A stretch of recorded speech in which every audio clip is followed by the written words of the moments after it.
Today on the Morning Edition, the clock may be ticking for some millions of federal workers as they're faced with losing their jobs amidst pushback between Elon Musk and some newly confirmed leaders in the Trump administration. Plus, a new bill is aimed at lightening the load for students with debt and bringing more teachers and workers back to Alaska. The bill's latest journey through the legislature. It's definitely been a whirlwind. There's, a lot of people who have just totally fallen in love with the seal. And later, this little seal is making waves after a stranded adventure. He's officially earned the seal of approval from locals. How you can take part in giving him a name as the Morning Edition starts now. Good Monday morning, everyone. Thanks for waking up with us today. I always love to hear the fun names people come up with for situations like this. He's so cute. I know. I was wondering why we kept calling him the seal, but that's, of course, now we know because they haven't named him yet. Yeah. Because we've seen him a lot, and he is kind of an adorable little guy. He is cute. I assume it's a little boy. I don't actually No. I guess we'll have to see. I don't actually know that. We have a lot of the same weather that we had this week. So if you liked last week's, you are set for this week. Right now, at Stevens International Airport, temperatures in the upper 20s. This is pretty consistent around town. Across East Anchorage, we're probably in about the same area, mid to upper 20s, maybe a few flurries out there, but those would be mainly along the hillside into the interior. Pretty mild as well. 10 degrees, you're looking for a high today into the teens, so a little bit closer to your normal, maybe even a little bit below normal for you today. But taking a look at those temperatures across the city, 29 here at the station, over at the New Seward and Huffman area, also 29 degrees, but 30 at J-Bear, Merrill Field at 30 degrees, 25 around the Camel Creek Science Center, and 28 for you in Muldoon. Temperatures today are expected to get back into the mid-30s across most of South Central, maybe even near some 40-degree temperatures. This is what's going on across the state. Really, it's pretty quiet. We've got a few of those rain showers continuing in southeast Ketchikan. You're going to see rain again today. Petersburg, rain again today. Maybe a little rain by this afternoon in Juneau. But into the interior, a few snowflakes. But really, across the West Coast, things are pretty mild, and it's going to stay mild. Now, we do have one blizzard warning to talk about, and this is for the areas around Point Hope, Point Lay, Cape Lisburn, and we're looking at winds to about 40 miles per hour. The main problem is going to be that blowing snow and reduced visibility. You could end up into whiteout conditions, so just kind of be prepared. This is in place until later on this afternoon. Right now, across the state, 10 in Fairbanks with that snow, 7 in McGrath. We've got a few clouds across the West Coast, 3 in Nome and some clear skies, and 20 degrees around Dillingham. Here in South Central, we've got snow as well around Valdez at 31. Looking for that rain-snow mix later today as temperatures around the region continue to warm up. The fraudsters, liars, cheaters, globalists, and deep state bureaucrats are being sent packing. The week begins with more conflict and confusion for around 2.3 million federal employees across the country, including more than 1,300 fellow Alaskans. All as the president says he'd like to see Elon Musk get more aggressive in his efforts to shrink the federal workforce. New this morning, thousands laid off or fired over the weekend, and the military was not spared. But this morning, the White House appears to be getting at least a bit of pushback from inside the administration. Just 1 month into the Trump transition, here's Jay Gray with what could come next. This morning, millions of federal workers wake up unsure if they'll have a job by the end of the week. President Trump pressing ahead with his aggressive government overhaul, delivering pink slips to employees across at least 18 departments and agencies. We're removing all of the unnecessary, incompetent, and corrupt bureaucrats from the federal workforce. Around 1,600 USAID employees laid off late Sunday. A majority of the remaining staff placed on administrative leave. Waste is pretty much everywhere. People ask, how can you find waste in D.C.? Billionaire Elon Musk, head of the administration's self-proclaimed Department of Government Efficiency, emailing millions of federal workers over the weekend, asking them to list 5 bullet points outlining what they accomplished last week, adding on social media, failure to respond before midnight tonight will be taken as a resignation. What Donald Trump is doing is illegal, it's violative of our Constitution, and it has to be stopped. That message from Democrats echoed in weekend town hall meetings across the country. When are you going to wrest control as the Congress back from the executive and stop hurting your constituents? Pushback also coming from inside the administration. The FBI, State Department, National Institutes of Health, Defense Department, and NSA telling employees to pause on responding or not respond at all to the proof of performance email. Now, we should point out other agencies, including Health and Human Services and the Centers for Medicaid Services, have asked employees to respond by tonight's deadline. The Bureau of Prisons is asking for guidance before advising employees about how to move forward. Jay Gray, NBC News, Washington. The National Federation of Federal Employees says workers should discuss the emails with their supervisors, and several unions are vowing legal action but could be racing against time. Meanwhile, Alaskan Senator Lisa Murkowski is lambasting the president's blanket firings. If you're going to have a reduction in forces and let people go because you have too many employees, you have redundancy, there's bloat in it, we get it, whatever. But you do not disrespect those who have worked hard, who have done good and honorable public service by suggesting that somehow or other, after 18 years of good performance, now it's shoddy performance, and you're going to have that black mark on your record. And so there is a way that you do this with dignity and respect for your federal employees. Also over the weekend, an extraordinary purge at the Pentagon. President Trump fired the chairman of the Joint Chiefs of Staff, Four-star General C.Q. Brown. He's expected to name retired Air Force Lieutenant General Dan Kane as his replacement. Kane would be the first three-star general in the role. Secretary of Defense Pete Hegseth said Brown served with this distinction, but Hegseth has criticized so-called woke ideology in the military. Trump also fired the chief of the Navy.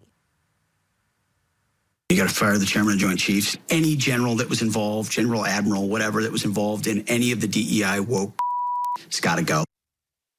Also ousted 5 other leaders, including the Navy's top admiral Lisa Franchetti and Air Force Vice Chief of Staff James Slife. Meanwhile, Corinne Smith of the Alaska Beacon reports at least 1,378 federal employees in Alaska with probationary status are expected to be fired by the Trump administration, including more than 300 veterans. That's according to David Owens, a national representative with the American Federation of Government Employees. Turning to Capitol coverage here at home, a hearing's been set in Juneau this morning for a bill proposing student debt relief for Alaskans who return home to teach or work for the state.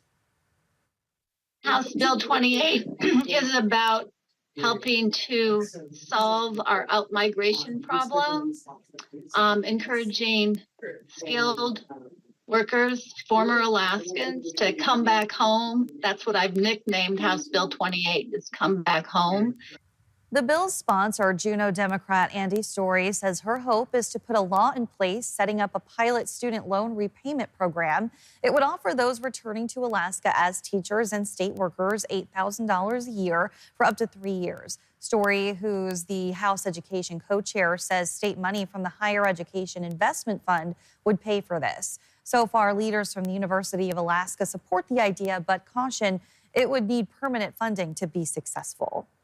Covering the interior, nearly 168 positions are proposed to be cut in the Fairbanks North Star Borough School District. This comes as the district proposes its budget. There's a $16 million deficit that's already resulted in 3 schools being closed and custodial services being outsourced. Educators and support staff were among the positions being cut. The school district also proposed increasing class sizes by 2.5 students per class at every grade level. Between increased class sizes, closing schools, and cutting counseling positions, the president of the Educators Union says she's concerned about the district falling out of line with recommended guidelines. Right now, most elementary schools have 1 full-time counselor. The national guidelines say that it's about 250 students per counselor is the recommended ratio. And as we see numbers where elementary schools are going to be at 400 or above, feeling that 1 counselor is not adequate with those student numbers to really support those students. Both Peterson and the president of the support staff union say their members are disheartened by the news and that some may seek employment elsewhere. The school district did not respond for comment. The school board will hear public feedback on the budget before voting to approve it in March.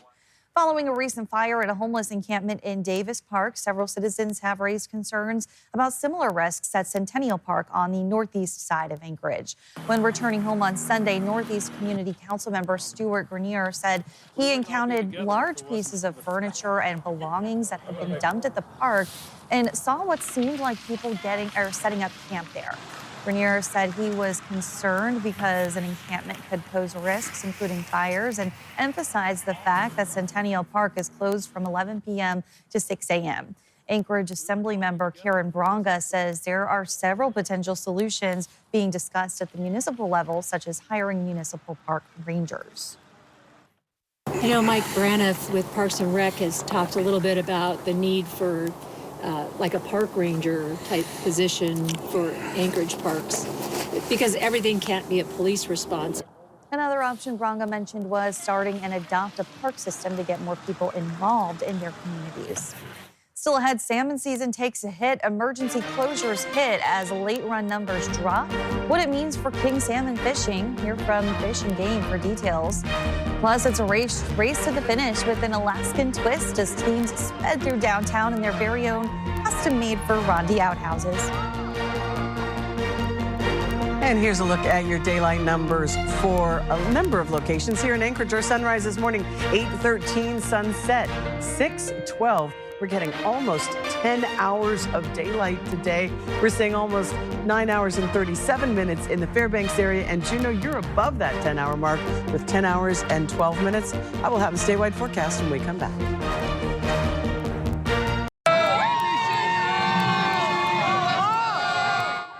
Over the weekend, it was a fur Rondi tradition that always draws a crowd. Competitors lined up downtown for the outhouse races.